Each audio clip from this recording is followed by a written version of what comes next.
to have a conversation. I spent time this morning, y'all. We got a little program. We want to talk about mental health. I gave everybody instructions and nobody do it. But how are y'all enjoying the show? Yeah. Are you really enjoying the show? Some of y'all look so mad. So let me just share this. I hope you're enjoying the show. We're here for joy, right? So if you haven't yet, there's opportunity for you to scan. We want to know what brings you joy. Because some of y'all, I hope you leave with joy. Because you stomach is good. And a little tip, your body sends messages to how we feel, right? How you think, what you speak.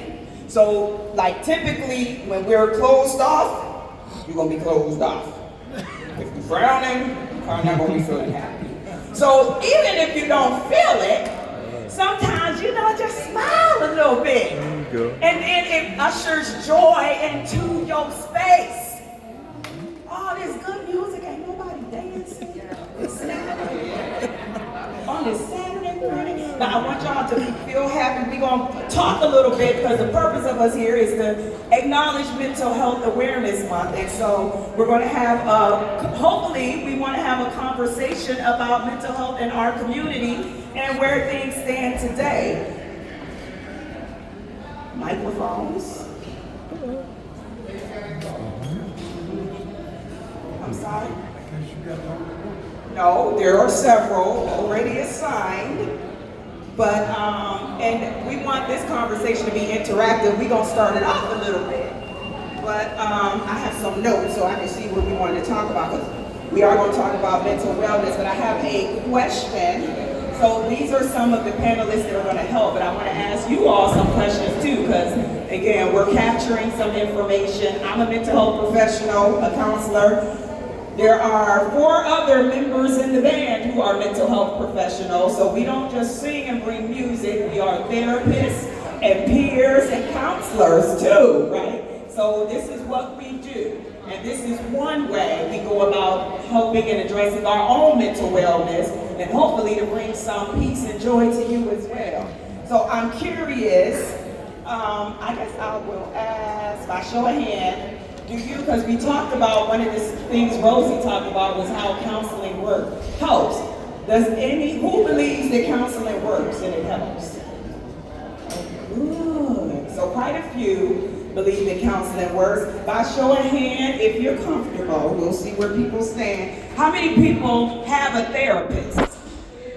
Okay, not as many hands, but there's some. Okay, because I saw that there were more hands that said they believe that counseling works and helps, and there's quite a few less that actually have a therapist. How many people feel right now today talking to a therapist could offer some help to you? Do you feel like if you talk to someone today?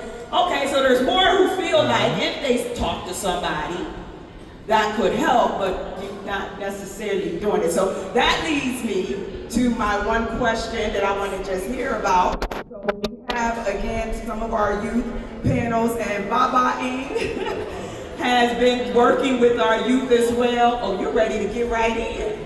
Okay, I'm going to come over to you, okay? I have a question. I'm going to come get you. You have a question? Okay. Okay, I'm gonna come get you. And we have, so you guys already met Denise and Brandon, and we have Elizabeth Hoskins, who is joining us and also a part of our youth group. But what do you guys think? Why is it hard for people to ask for help? Do you have anything you think why it might be hard for people to ask for help? And what could make it easier?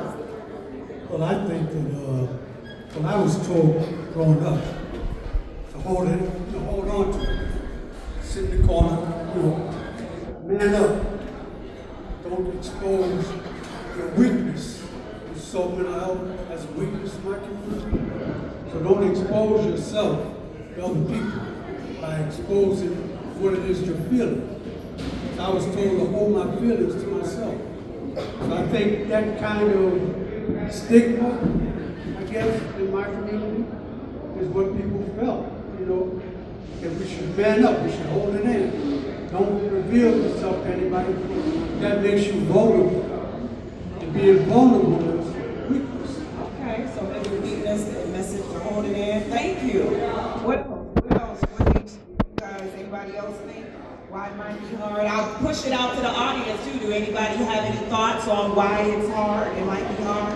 You want to say something, Mindy?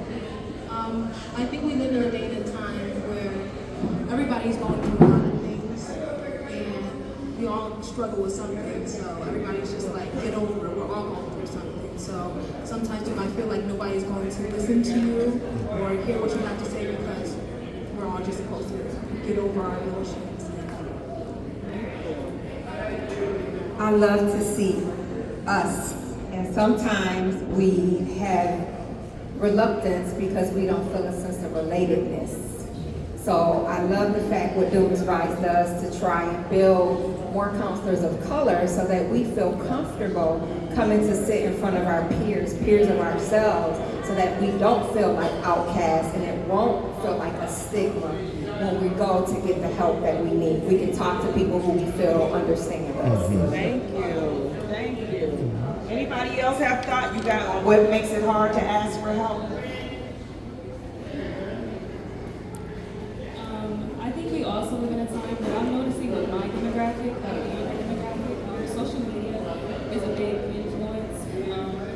A lot of people are self-diagnosing themselves, like, oh, I have ADHD, I have, I'm depressed, but I think that prevents them from going to seek actual help and like getting actual answers to their issues and trying to like look to social media to see why or how to deal with issues that they may or may not even have. Thank you. Thank you. And behind you, Shantae. People see a sign of weakness and being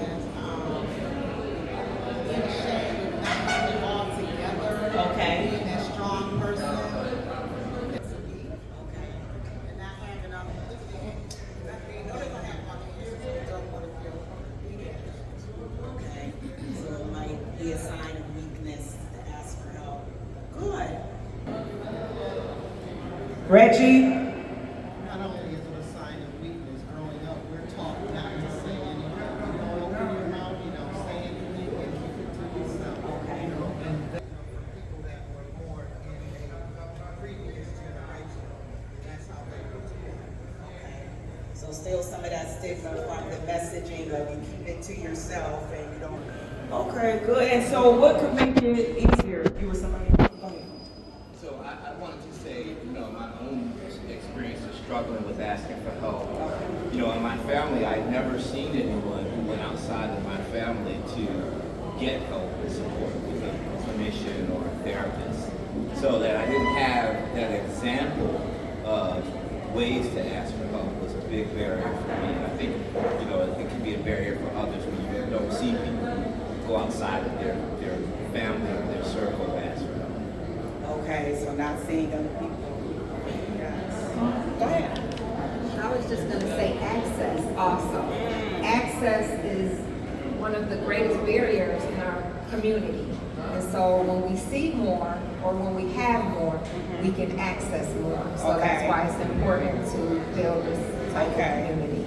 That's good. That leads me to kind of another question I had. What would make it easier for people to seek help? So maybe having more access. Are there other things that come to mind that people think, what would make it easier for people to feel comfortable getting the help they need? I believe that one of the things that will make it more comfortable for us to get the help that we need is when we can find people that are like us. Because when I was having my crisis, it was a challenge to find another African American counselor that could relate to what I was experiencing. And I think that is one of the greatest barriers. I tie that all the way over to my medical doctor, the PCP. When I went for them, I looked for a person of color that could relate to the from a medical standpoint, that would have the patience to actually sit there and listen to what I had to say. I think the counselor is the same thing. You need somebody that has some experience and understand where you're coming from in order for you to feel comfortable talking with them. Because where my counselor, when I sat down and talked to him, I had to come back on my next visit and tell him he was the wrong person for me.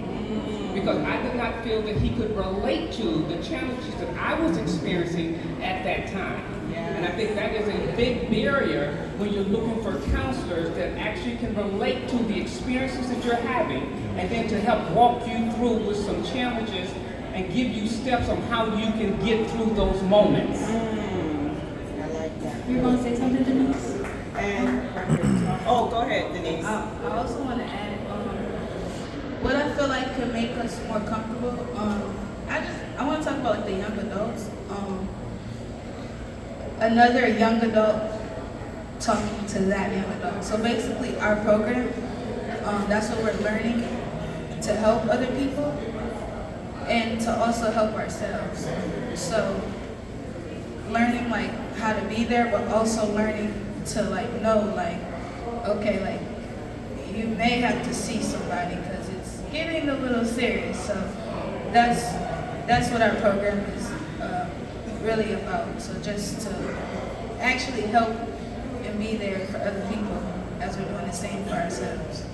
I like that. That's good. And I am actually going to come back to that for the young folks. Right. You got a question? Yes, I would say, well, now, let's get back to the question, because that was in reference to having a therapist, and that was serious too. And in reference to making it easier to reach people, following up with that now, I would say exactly what you're doing now, meeting people right where they're at. You know, through the concept of rhythms and vibrations, because now I will go back into the therapy, because I technically don't have a therapist, and I just want to know, does it make sense for who I consider a therapist to be someone I've never met personally? Because to me, George Clinton is my therapist. And it's been that way since I was a child, seriously. I mean, that helped me through so much. A song will really help me through some serious situations. I can go to a song or I can read something, or an album cover, or a quote, something in the book he said, or something like that, and it helps me through everything. And I really believe in the concept of funk not only moves, it removes. I honestly, you see what I'm saying? Is that too deep, or is it normal for me to be that way? Because that works for me, it helps for me. Absolutely. No, I love that. Okay. Therapy, so look, what helps us is going to look, there's so many things. Right. And I think like you're saying, us being here, they're talking to a therapist is one way. There's so many things that we can do, the music, the reading, you have to find, because I feel you. I listen sometimes, and music can be, that's why I say music for me is therapeutic. The lyrics, the rhythm, sometimes it pulls me out of whatever I'm in. And so when we're trying those methods, sometimes it's so heavy that might not work for us. Then we got to seek some other options. But no, that's very normal. Thank you. Yes, I have a little cousin, roughly about 32 years old. He shot himself in the head last week. Stressed, arguing with his girlfriend. Yes. Went in the house and shot himself in the head. No one to talk. Who knew? Right. No one saw it coming, Yes. because he carried himself. And the whole family's sad right now, but it's just that if we could have reached out, Right. and I find myself even like, wow, I have to not try to carry that, Right. because who would have known? That's right. You bring up a good point. I'm so sorry for your loss, and thank you for bringing that up, because one of the things that's so important is I noticed it a lot with the younger group, because I have a couple, my children, Denise is my daughter, and she's 22, and I had a 19-year-old son, but I noticed with the younger groups, they talk to each other a lot about a lot of, and I'm like, because they would share like what friends were sharing, it's like, and then I'd be like, what did you say? I mean, serious, heavy stuff. And so sometimes people aren't comfortable going and seeking professional help. We want to also learn, and part of what we do is try to bring some information so that we can recognize some signs. Sometimes there are not signs. Most times there are.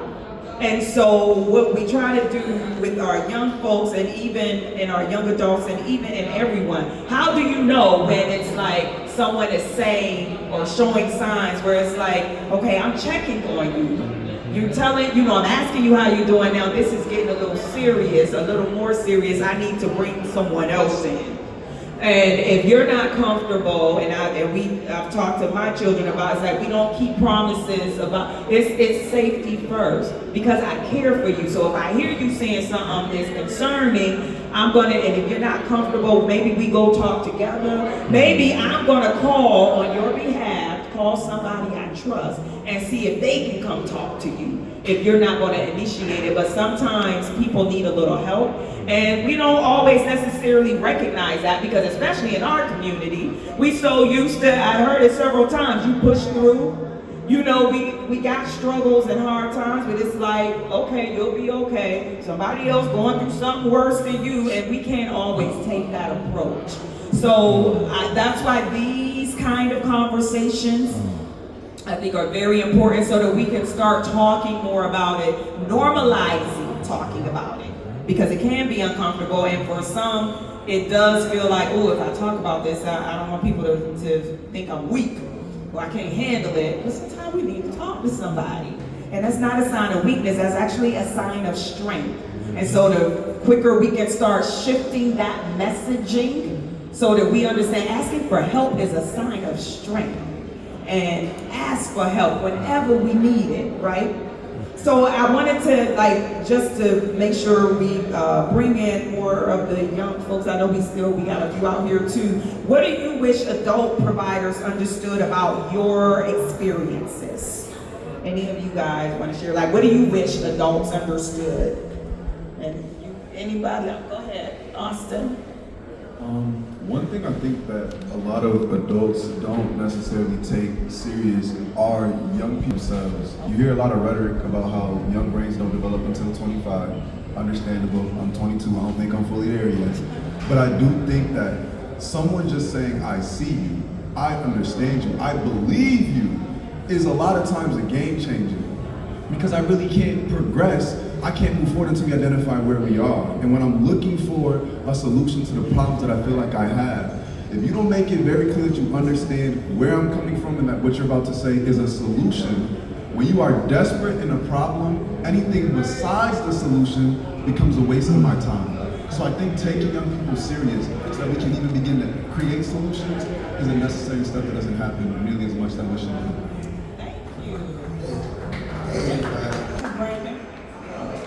For adults, less advice and just more listening. It's that simple. Okay. I'm working on it. Thank you. You was gonna say anything? Yeah, I was going to add that the world is a lot different from when the older generations, how they grew up living. There's a lot more advanced things, and there's a lot of different problems that we have to face that are just different from when we were younger. And I just feel like if you just please listen to us, listening will really help just to understand where we're coming from, and try to view the world from our eyes and see how different it is from way back. Like, things change every day. And I also want to add, not being dismissive, you'll be okay, or you'll get through it. Like, sometimes, me personally, I need, the strongest encouragement. That is just, I appreciate it, but that to me is respect. Not helping me, but not helping me enough. So yeah, I would say dismissive, and that also makes us feel like we can't talk to you guys. You're saying you'll get through it, or you'll be okay. I will say the one term that I hate is it's life, because I understand, but yeah, I don't really like that word. It's life. Thank you, yeah. I got another thing too. It comes to all people. Just saying I'm fine when you're really not fine. That lie to yourself is a start. Yes. Denying how we truly feel, being dismissive. One of the first, so in our youth and young adult group, and I know you have something about we talk about different skills. Listening, people underestimate how much power is in listening. Most people today, it's like you don't feel seen or heard because the culture we're in is all rush, rush, rush, rush, rush. And like you say, somebody say, how you doing? Fine. Well, you halfway down the block before you even heard how I answered anyways. But that's the society that we're in. So for a lot of times, it takes a lot of intentional practice to just listen. And so we spent a couple weeks talking about the skill of active listening. And what does that look like? Because when you can learn to listen and truly hear people, it makes a difference. Some people just need to be heard and seen, right? And it's that simple. Shantae. You want something? And listening. When you ask someone how they're doing, mean it. Yes. Because a lot of times, you may ask someone how they're doing and they start dumping it on you and you go, oh my God, no, mean it when you ask. Yes. Have a sincerity when you ask somebody how they're doing for them to tell you exactly how they're doing. Yes. That's right. That's all I want to say. Thank you. Yes. Yeah, good evening, everybody. I think it becomes, what you said, young brother said, being present, all right? Being present and meaning what you ask, what you say. This culture, I think it's a matter of breaking the chains that this culture has enslaved us all in, locked us all in. Breaking the chains of psychological, emotional slavery, if you will. We're taught in this society to be independent, right? To do it on your own, to hold on to it. All of those things stop the connectedness that you talked about, right? Being connected to other people. African people in particular, we come from a culture of connectedness, of communality, right? Communality. And what that means is that we are, therefore you are. I am only because you exist. I don't exist without you. That's called Ubuntu, right? We are, therefore I am. Not I am solely because I think I am. That's what this culture teaches. I am because I think I am, right? Do it on your own. Be independent. Make your way. Don't worry about other people. Don't be concerned about what the next man or woman is going through. Take care of yourself. Only think about yourself. Succeed for you. Don't think about the next. If you got to step on them, step on them. That's what this society teaches. But that's not natural to human beings. Human beings are communal. Human beings exist in community, in family first, then community, then nation, right? These are the building blocks of nationhood that this society, this culture destroyed in us. So we have to reclaim that part first, right? Reclaiming that part means I see you, and I only exist because you look at me like you see me. I see myself in you. You see yourself in me. We exist only because of each other. We don't exist by ourselves. And when we come to that kind of thinking, that's when we begin to really talk about what it is we're feeling, what it is we're going through, because you know that by helping you, I'm actually helping myself. Counselors get counsel when they counsel others. Right?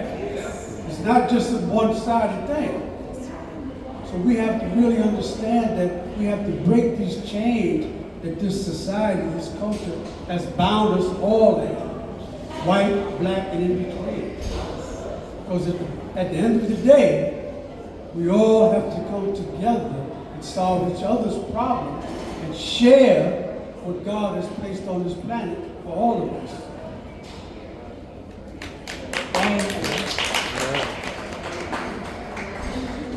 Thank you.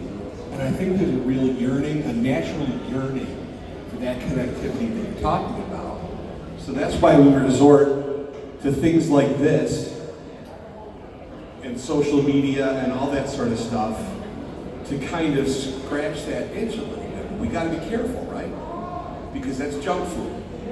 A lot of that isn't real. A lot of phony in here, right? A lot of fake in here, as opposed to the real connectivity, where this is a way, and we're really present, and really talking, and really getting to know each other, and really start talking about these things. Thank you. Go for it. As a parent and a grandparent, I think parents also need to be in tune with their children. Ask questions. My grandson is 18 years old.